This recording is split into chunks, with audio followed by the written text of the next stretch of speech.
Bienvenue dans ma Bible et moi, votre programme de lecture et méditation de la Bible. 3 conseils pratiques pendant votre lecture et méditation. 1. Le mode avion ou le mode ne pas déranger de votre téléphone est fortement recommandé pour éviter les notifications en pleine lecture. 2. Veillez à ce que vous ayez le moins de bruit possible autour de vous. 3. Parlez et citez à haute voix ce que vous lisez. 5 phrases clés à retenir pour votre lecture et votre méditation. 1. Je lis ma Bible d'abord pour moi. 2. Lire ma Bible est une manière d'apprendre à connaître Dieu. 3.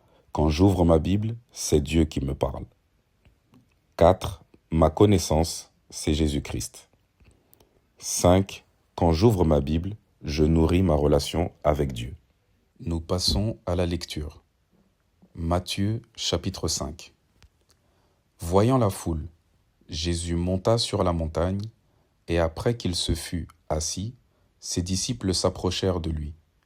Puis, ayant ouvert la bouche, il les enseigna et dit : Heureux les pauvres en esprit, car le royaume des cieux est à eux.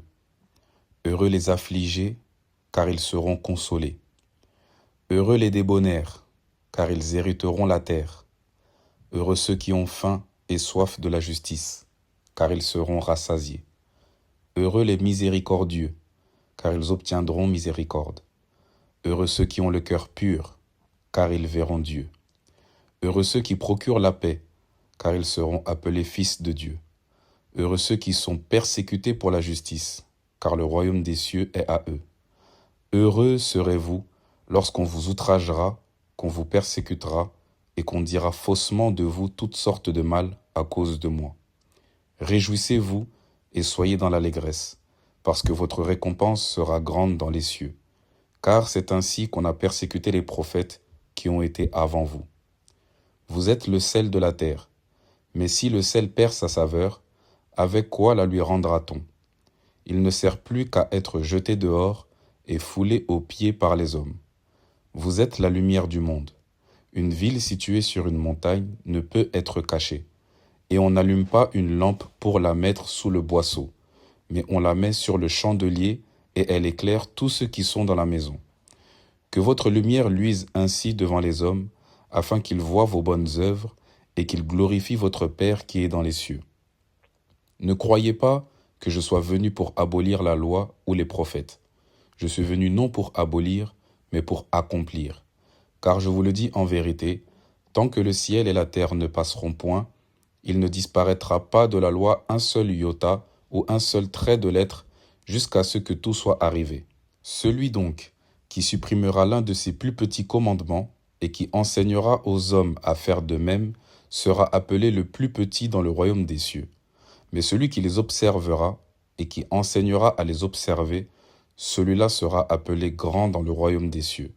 Car, je vous le dis, si votre justice ne surpasse celle des scribes et des pharisiens, vous n'entrerez point dans le royaume des cieux. Vous avez entendu qu'il a été dit aux anciens : Tu ne tueras point, celui qui tuera mérite d'être puni par le juge. Mais moi je vous dis que quiconque se met en colère contre son frère mérite d'être puni par les juges, que celui qui dira à son frère « Raka » mérite d'être puni par le Sanhédrin, et que celui qui lui dira « Insensé » mérite d'être puni par le feu de la géhenne.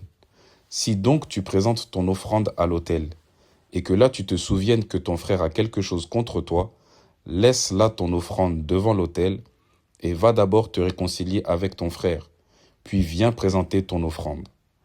Accorde-toi promptement avec ton adversaire, pendant que tu es en chemin avec lui, de peur qu'il ne te livre au juge, et que le juge ne te livre à l'officier de justice, et que tu ne sois mis en prison.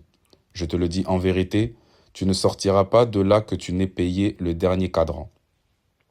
Vous avez appris qu'il a été dit : Tu ne commettras point d'adultère. Mais moi je vous dis que quiconque regarde une femme pour la convoiter a déjà commis un adultère avec elle dans son cœur. Si ton œil droit est pour toi une occasion de chute, arrache-le et jette-le loin de toi, car il est avantageux pour toi qu'un seul de tes membres périsse et que ton corps entier ne soit pas jeté dans la géhenne. Et si ta main droite est pour toi une occasion de chute, coupe-la et jette-la loin de toi, car il est avantageux pour toi qu'un seul de tes membres périsse et que ton corps entier n'aille pas dans la géhenne. Il a été dit que celui qui répudie sa femme lui donne une lettre de divorce. Mais moi je vous dis que celui qui répudie sa femme, sauf pour cause d'infidélité, l'expose à devenir adultère, et que celui qui épouse une femme répudiée commet un adultère.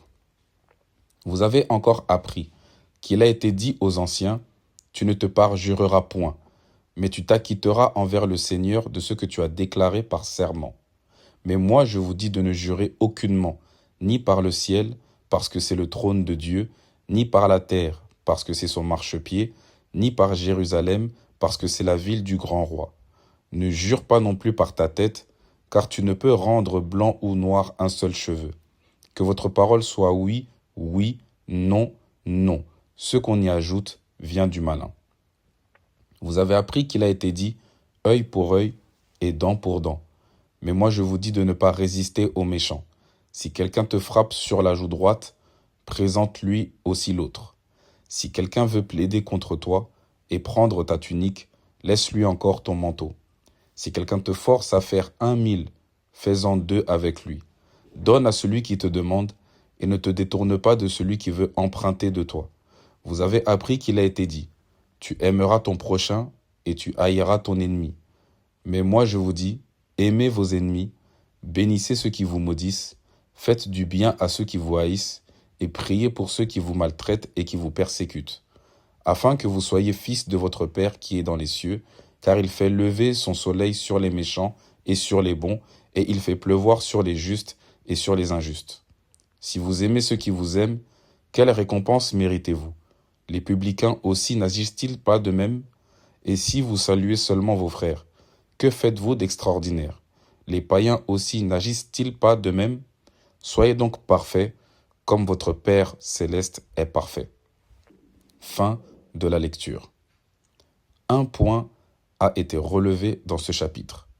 Jésus enseigne ses disciples.